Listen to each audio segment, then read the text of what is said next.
And good morning mga ka-vlog. Meron naman tayong magpapamigay naman tayo ng GCash.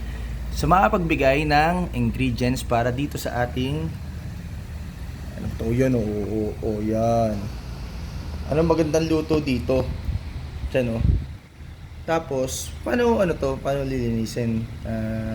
Tsaka syempre, bigyan nyo ako ng magandang luto. Yung 20 putahe man lang para sulit itong gagawin kong luto dito ngayon para sa tanghalian na yan. Ayan paano ba linisin to? Ayun ang ano nyo ito. Ayun ito yata mismo yung katawan, yung ulo niya, tsaka yung dito yung mga puso. Ayun ito sa inyo. Yung mga galamay nyo. Yung haba ng galamay nyo. Tignan nyo.